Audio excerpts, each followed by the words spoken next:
Love this podcast? Support it and sponsor today. Simply head to ozcastnetwork.com for details. This podcast is for mature audiences. Listener discretion is advised. You're listening to Season 2 of Fool Me Twice. There's an accessibility transcript that can be found at our website, foolmetwicepod.com.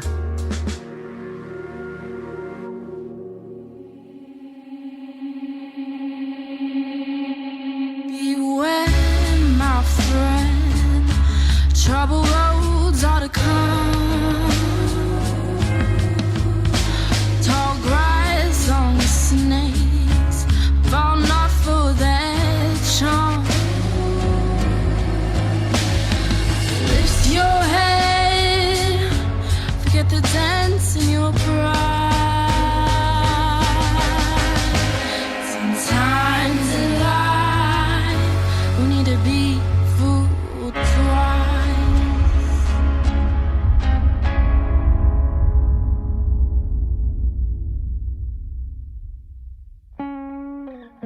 Episode 4. Keep your friends close.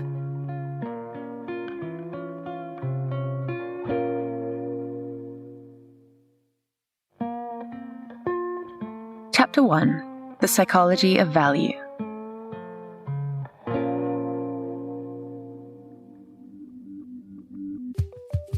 Imagine you're in your house and the whole place is on fire. You've only got seconds to get out, and you can only grab one thing to save from the flames. Let's assume all your loved ones and pets are safe, so you're free to bring an object with you to safety. What did you save? What did you value enough to choose above all others? Was it a photo album or a piece of jewelry? My bet is the thing that you saved carries with it some kind of special meaning to you, or stirs up an emotion. Now imagine that you're in that same house, except now it's not on fire, but you're having a massive garage sale. Let's say you're moving to some exciting new destination and you can only take one bag, and you can't store anything.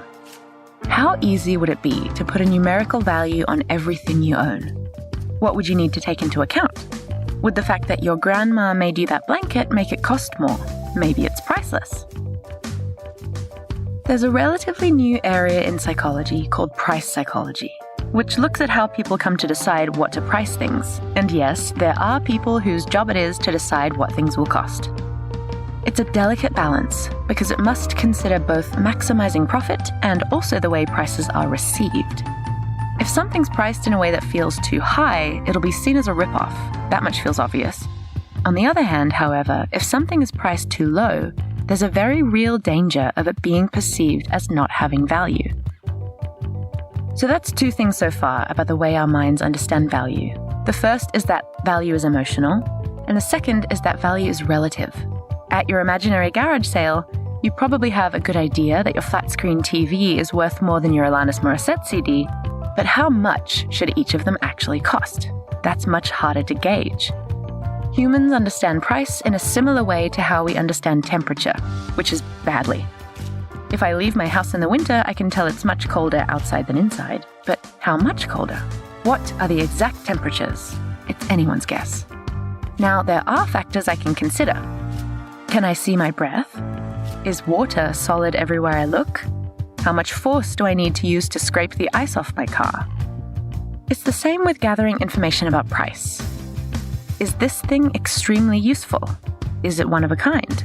Does it have some kind of emotional value that's unrelated to the actual utility of the thing? The last question is possibly the most important question in marketing.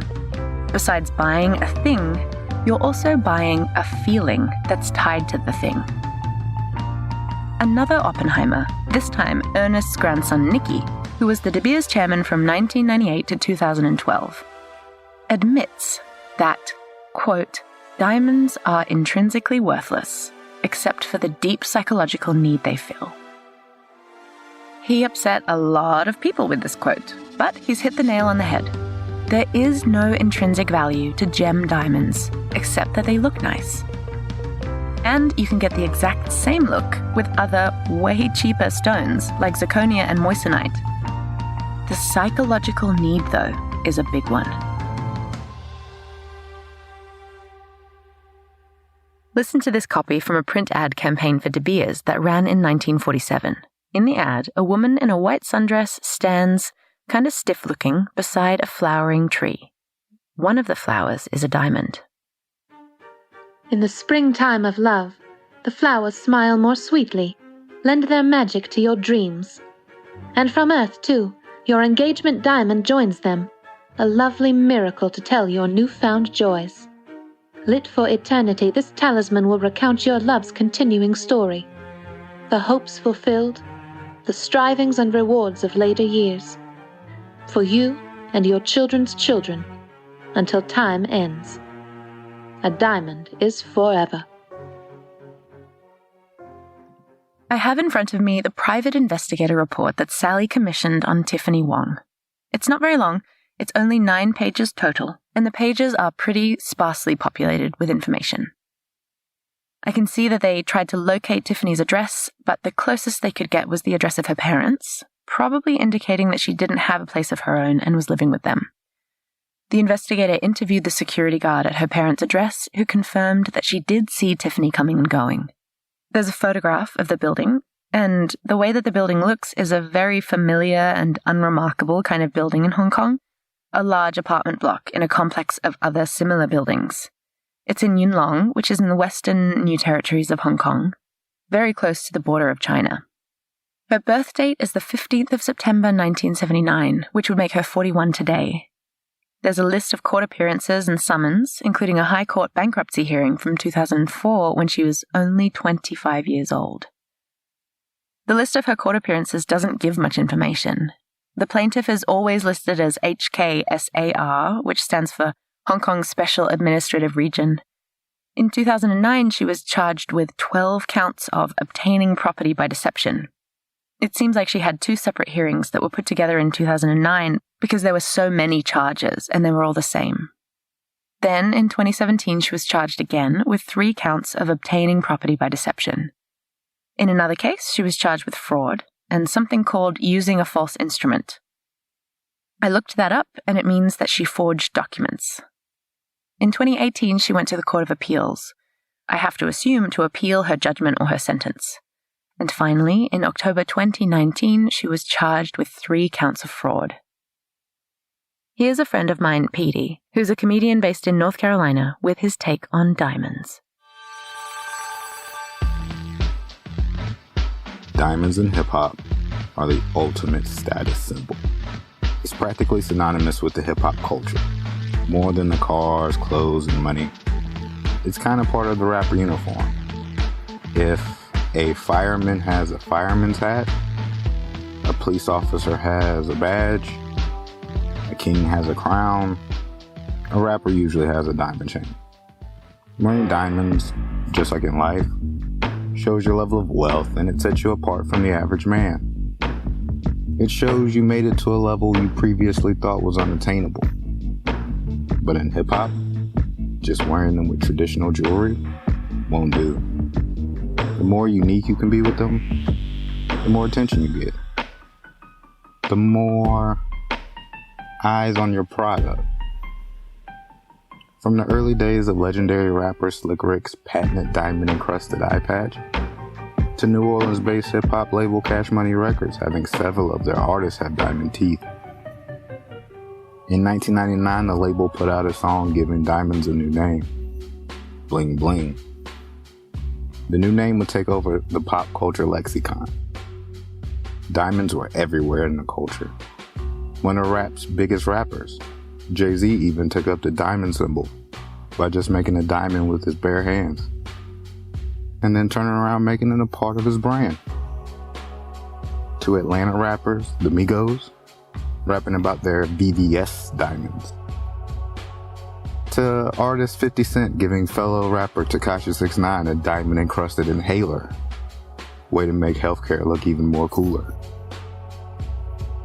Or even today, with popular Philadelphia rapper Lil Uzi Vert allegedly piercing a 24 million 10 carat pink diamond in his forehead. Yes, in his forehead. Remember when I said eyes on your product, right? Well, it escalated now. In some cases, jewelers themselves are as big as the rappers. And they even get mentioned in their songs, such as like Jacob the Jeweler, Ben Baller, or Johnny Dang. That's the light side. People express the dark side of the diamond culture. Kanye West. Kanye West put out one of his biggest songs, Diamonds from Sierra Leone. It's actually one of my favorite songs. Specifically, the remix with Jay-Z is so good. The song is produced by Kanye, Devo Springsteen, and John Bryan. Bryan is a film composer. He did like movies like Punch Drunk Love and Eternal Sunshine of the Spotless Mind. I love the song because it samples like the James Bond movie, Diamonds Are Forever, with the song by Shirley Bassey, top 5. In the song, Kanye raps about the civil war in West Africa in the country of Sierra Leone. And he had learned about like the children being forced to work in the diamond mines. And he battles with the idea of buying diamonds while knowing about blood diamonds. He even questions this famous, he has a Jesus pendant, and he questioned that after he got it, after seeing a African child armless after working in the diamond mine. Even the grading system by selling albums, like you can't escape that. Like the scale of the Recording Industry Association of America goes, if you sell 500,000 records, you go gold. If you sell 1 million, you go platinum. You sell 2 million, you go multi-platinum. But if you sell 10 million, you guessed it, you go diamond. Chapter 2. And Your Enemies Closer. The private investigator told Sally it'd be a good idea to get the advice of a lawyer, so she gave her a recommendation of one she'd worked with in the past. George is a lovely Kiwi guy who I reached out to and told him my story, and he then called the lawyer who had defended Tiffany before she went to prison, and the feedback from him was that she is a very smart woman. She is conniving. She is very good at getting away with these sort of things. So a good pretender, I guess. And she hasn't got a cent to her name, so no point suing her. And no, again, I was like, oh my God. Oh, and something else that was that she was a beauty therapist and worked at a salon in Kwun or somewhere random. Like, shit. A beauty therapist can't afford to buy 5-carat diamonds. She has no intention of paying me.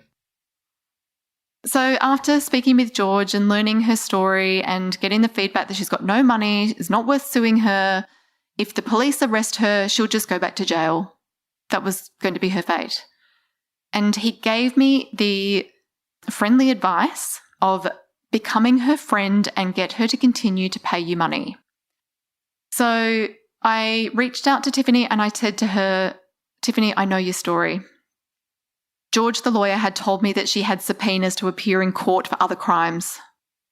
So I told Tiffany that I knew everything. I told her I knew her Hong Kong ID card number. I knew where she lived. I knew what her parents' names were. Basically, I'd had to hire someone to tell me everything about her. And I said to her, Tiffany, you're in a lot of trouble.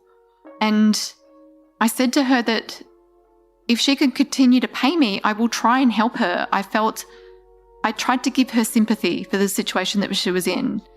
And she started responding to me really well, saying, yes, I'm in a big trouble.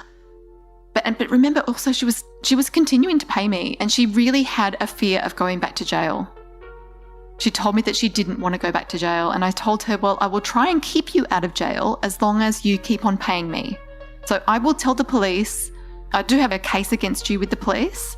I told her that I would tell them to leave you alone as long as you kept on paying me. She said that yes, she would do everything that she could to continue to pay me. And there would be like sums that would come to me of like a couple of $100,000 in one go. You know, she'd pay me $200,000 here, she'd pay me $50,000 there. And she was telling me that she was doing things like selling a house that she had in China, borrowing money from friends, like doing legitimate things to try and get the money for me. And I thought, okay, I don't know whether to believe you, but the money's coming. The diamonds I sold to mainland. Please, I don't want to cause you any harm. Can you please tell me the name of the person in the mainland you gave them to? I know you are in a lot of trouble, Tiffany. I feel so sorry for you. But you have put my business under a lot of financial stress. Who in the mainland did you give them to? If I keep you pay every day, can you stop your friend to do further action? Why do you have to do it daily? Why can't you do it in one transaction? I just go to mainland and find a shop to sell. What's the name of the shop? I just remember they are in Shuibui. Please help me, Tiffany. I really hope that we can resolve each other's problems together. I know, but I just go to there and sell. Can you give me a better description to find this shop? There have many jewelry shops in there, whole center have. If I keep to pay you every day, can you give me a chance? I'm afraid that you will be arrested before you have a chance to pay, Tiffany. I know you have been in court recently for other charges. Otherwise, I go in jail, no money to give you anymore. Please be more descriptive of where in Shenzhen I should go. It is too broad to look. Yes, so I don't want you make any trouble, so I keep to pay you. Which village? I know it calls Shuibui. Can you pay $400,000 tomorrow? 200,000 I can. I borrow from friends. Okay, please do in the morning. Okay, thanks. I will keep to pay you, but please give me a time to solve it. Okay, thank you. I am putting my full trust in you, Tiffany. I know you are in trouble and I hope I can help you. Yes, I am afraid to tell you the fact. I am a good person and I am forgiving. I hope you can help to save me too. You know I have the other charge, but I still to keep you the money. So I just want to back you and solve the problem. Otherwise, I must not to give you over 1 million. Right? Pay you back. Yes, but Tiffany, I am still $2.5 million in debt by you. My company can't stay alive anymore. I know you are all good persons. In my fault, my mistake. People think that because we sell diamonds that we make lots of money. It's not true. My business has been suffering, especially because of the protests in Hong Kong. I will ask my friend to borrow the money to me. I might have to close my business next month if you don't pay me back the money or we get the diamonds back. Please tell the police and hold it. I have worked so hard for the last 10 years to build my business and support my family. Now I risk losing everything. Wait me 10 days to solve. Okay, I will tell the police tomorrow. If over this period you can do it any way to do, thank you. So sorry, Sally. I don't want this matter like now. I am sorry too, Tiffany. I know you must be feeling stressed too. Doctors Scott and Shiloh discuss criminality and why Tiffany might have been trying to pay back what she owed. When I hear con men, and this was something that did not even occur to me, even though I know Dr. Scott has a different experience, but I didn't put two and two together that it was speaking specifically about confidence until I started researching this. And not only is the con man trying to gain the confidence of the mark or the victim in this case, but they are oozing of their own confidence, which makes the con work. It's the whole part of the system of the scam. I would say that if we're going to use the word confidence artist, we're going to definitely put them in the domain of criminality. I mean, we use a term called criminogenic factors, and there's such an overlap with so many other areas of sort of diagnostic psychology that I think are interesting. But once again, I want to loop back around to the idea that someone wants not necessarily something for nothing, because there is a lot of work that goes into a confidence scam, but it's about the payoff. And I think for some people, the payoff can be emotional as well as supporting their lifestyle. So if someone is sort of diagnostically or characterologically on the narcissistic end of the scale or somewhere in the antisocial part of the scale, then they are getting a sense of satisfaction. It is feeding them in an emotional way.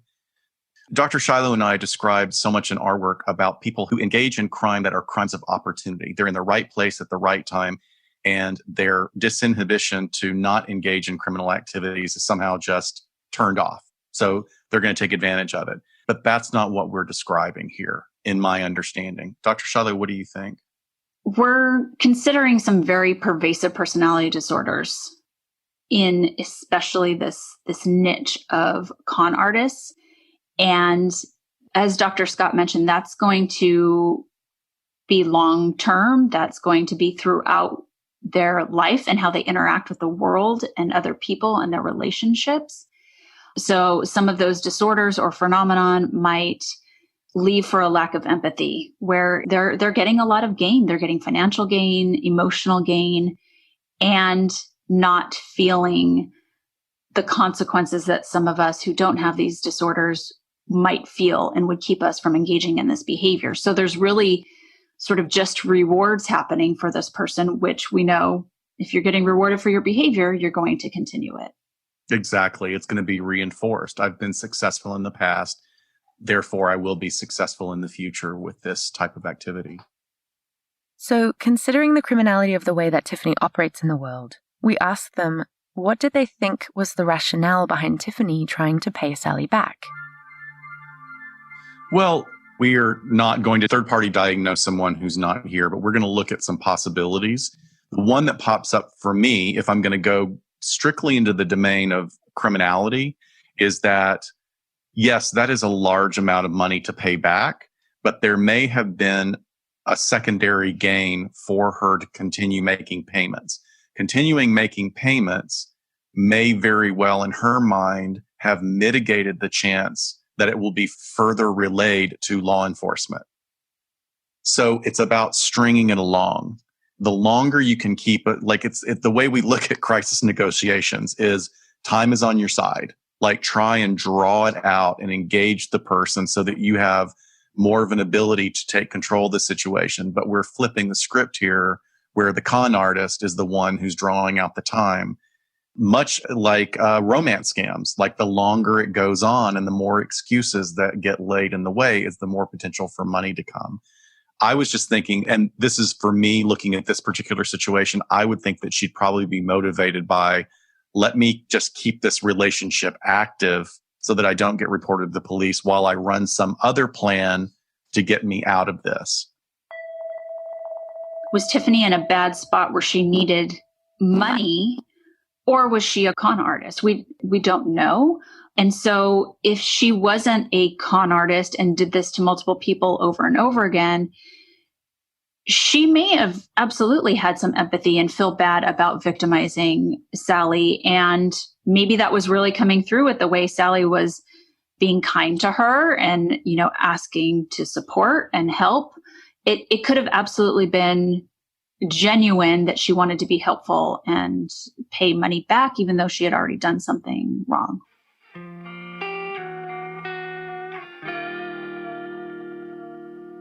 Here's more from the diamond miner. So one of the village guys takes us down to this place where, all the people rent machines out. So this guy kept talking about, so there's one rock cutter machine, a big belt, conveyor belt to move the rocks. Now, I've never seen these machines before. I mean, I've seen aluminium factory machines in India and stuff like that, but this is a whole new ballgame. So while this guy's talking to me, right, I'm thinking, hold up a second. These machines have to get from here to the digging spot. So I says, how's that going to happen? So the guys all got together, right? So we had to hire rascal little trucks with big wheels on them. So I managed to get a guy to pick up all the machines and get into a location.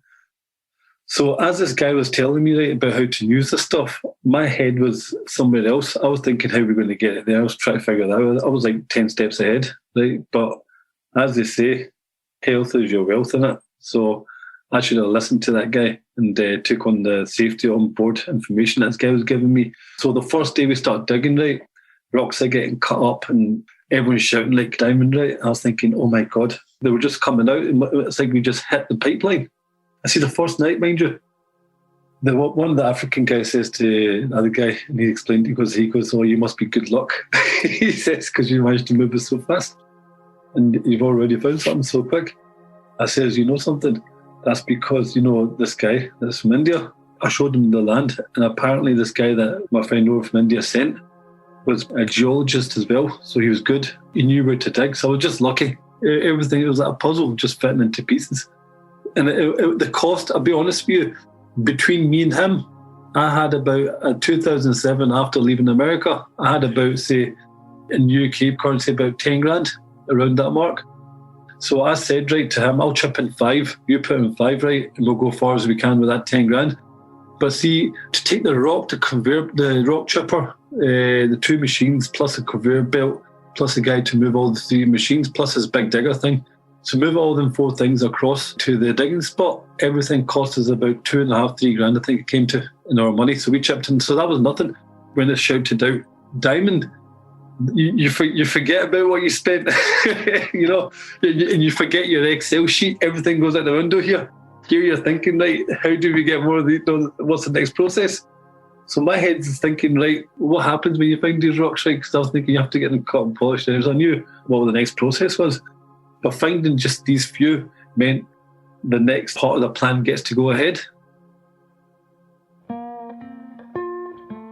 Chapter 3. Diamond Selection.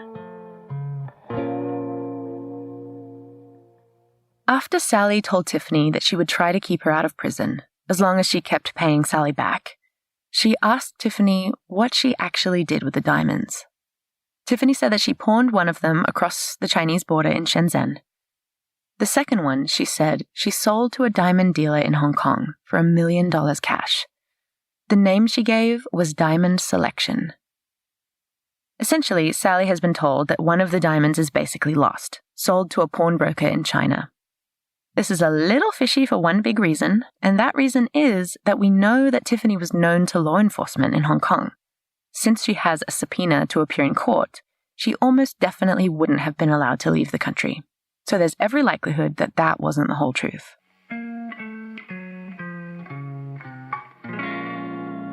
Sally and her husband Shane went to China to search for one of the diamonds that Tiffany said she had sold over the border. And I said, look, Tiffany, I know it's going to take you time to get the money. I don't want you to go back to jail, but you've got to sort out my problem for me first.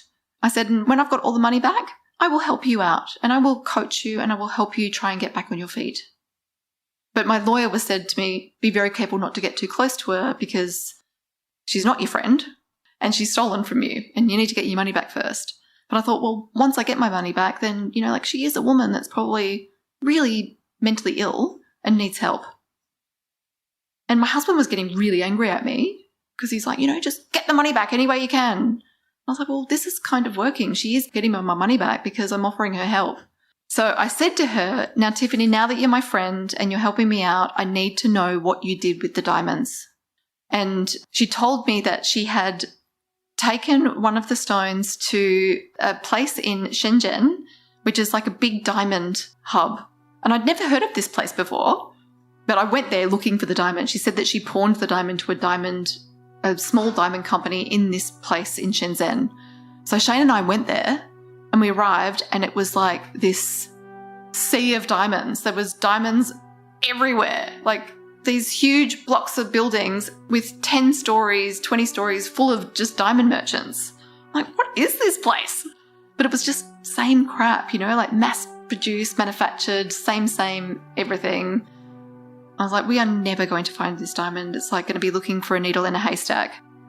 And I've got her on video call and I'm sort of, moving it around this place saying, which direction do I go? Where was it that you pawned this diamond? And she's saying to me, oh, I think maybe down that street in front of you. And I'm like, well, how far down? And it was like row after row after row of diamond merchants all selling the same shit and they all looked the same. I'm like, where do I go? And she said, I think it's down a street. It's on street level. And yeah, it's maybe down that street. She sent me on a wild goose chase. Like it was trying to find a needle in a haystack, and we had zero chance in hell of ever finding this diamond. She's like, I can't remember. They all look the same. Maybe it's down this street. Maybe it's down this street. Oh, yeah, go down that street. I'm like, this is ridiculous. We are never, ever going to find this place. Anyway, it was a lost cause. So we gave up on that idea and we came back to Hong Kong, and I thought, that diamond's gone. We're never going to find that diamond again.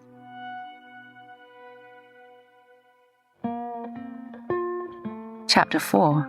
The diamond shows up.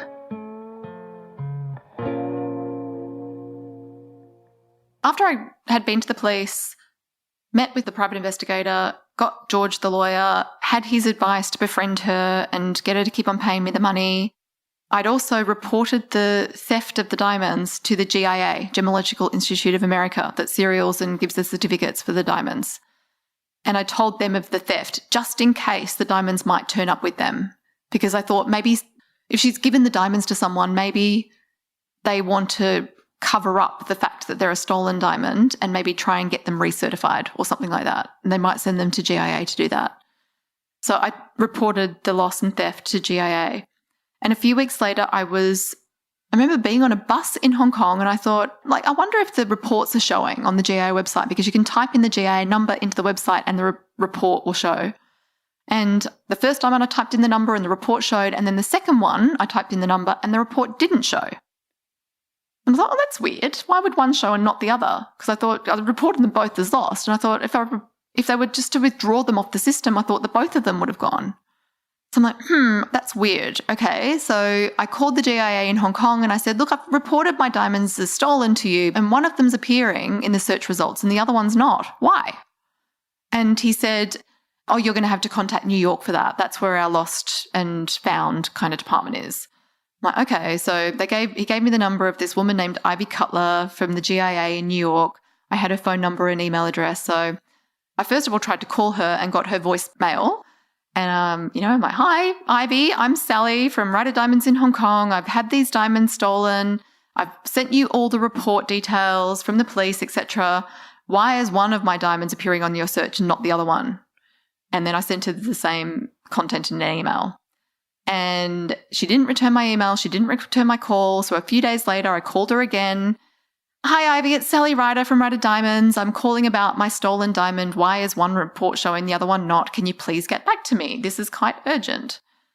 I heard nothing back from her. One day went by, another day went by. I'm like, what the hell's going on here? And then I started sending some, more urgent requests for information. Please reply to me. No reply. And like nearly 2 weeks had gone by. And in the end, I'm like, why aren't you people replying to me? Are you complicit to this crime? What is going on? Do you have my diamonds or not? This is really annoying me now. And like 2 weeks after I'd made contact, she finally emails me back and says, hi, Miss Ryder, thank you for your patience. I'm like, no, I'm not bloody patient. You've been driving me nuts. She says, yes, we have the diamond. I'm like, oh, thank God. Oh my God, thank you. Great. And she said, however, we're not the law or the adjudicators, so we're going to connect you to the person that submitted the stone to us, and you guys have to fight it out for whoever owns the stone. It gets returned to one of you once both of you sign an agreement. And I'm like, okay, well, great, because I'm the rightful owner. The title stays with me because it was stolen from me. So then she connects me to a lady named Lisa. And Lisa, and all I had was Lisa's email address. So I write an email to Lisa saying, Lisa, hi, my name's Sally. The diamond belongs to me because it was stolen from me by a lady named Tiffany Yanyi Wong, who has a record of similar crimes. So the title of the diamond never passed from me, so the diamond should come back to me. And Lisa replies within the same day and said, no, what are you talking about? Tiffany stole the diamond from me. Here's another diamond story.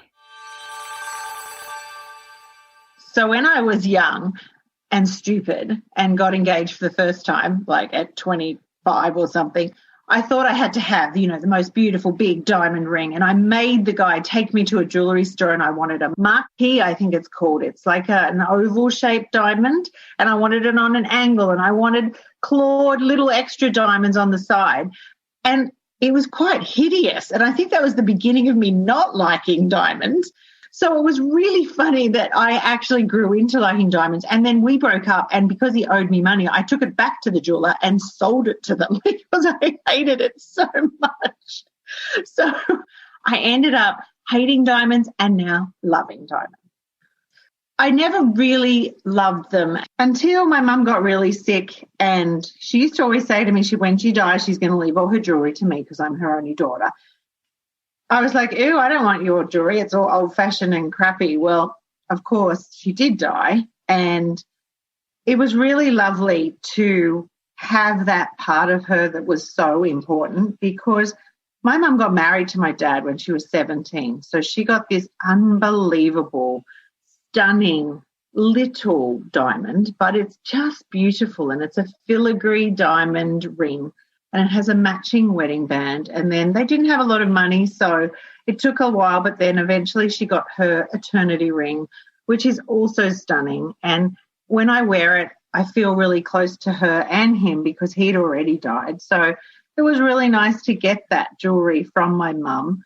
And then while I was looking around at the jewelry that I had of my mum's, I forgot that she had this diamond ring that's like a little daisy. And this is the prettiest little ring.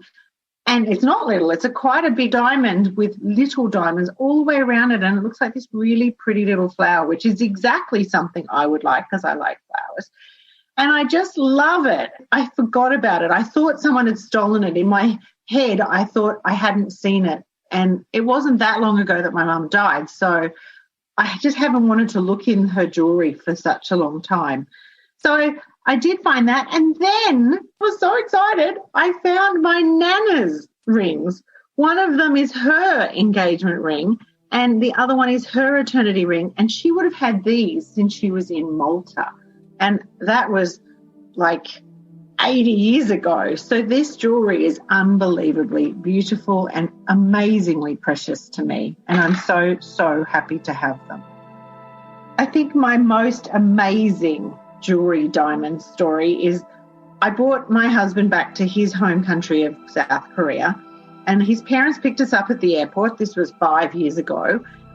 And while we were in the car coming back, and I didn't know his parents very well then, his mother never thought that he would move back to this country, and she was so grateful. We were in the car coming back from the airport where she picked us up, and she gave me this amazing solitaire diamond in the car. And I actually said to him, is it real? Is it a cubic zirconia? He's like, no, I'm sure it's real. It's like a full carat, amazing clarity diamond ring in a white gold setting. And I was just stunned, like blown away, stunned. It is the most stunning diamond I think I've ever seen. I mean, my mother's is beautiful in a very different way and obviously very sentimental, but this one's just stunning. And she said to me, don't tell the other sister-in-laws because I didn't buy them one.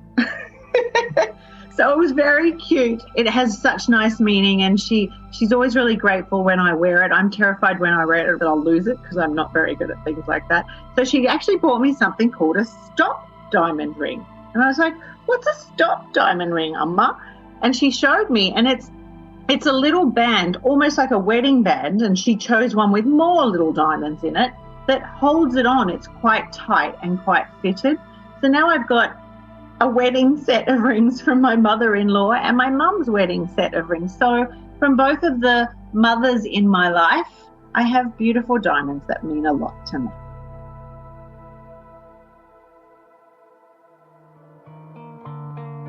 Next time you hear us, we'll be figuring out the unbelievable path that the diamond took before even coming into Ryder Diamonds' possession. This diamond comes with some serious baggage, and it feels supremely relevant to get into some of the psychology behind why we are just so terrible at telling when someone's lying to us. The next episode is called The Diamond's Mine. Subscribe if you haven't already.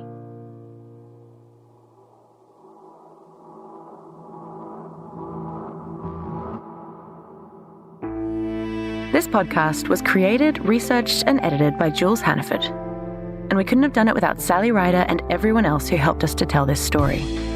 We're infinitely grateful to our experts Drs. Scott and Shiloh, as well as Roger Grimes, and those who lent us their voices, Kinney Orbalo, Sonia DeAndrea, and Matt Schnuth. The theme song is sung by Angel Meyerhoff, and the sound design is by Shade Furlong. Please consider going to our Patreon and supporting us with a once-off or monthly contribution. I'm Zara Hannaford, and I wrote this thing, and I've been your host.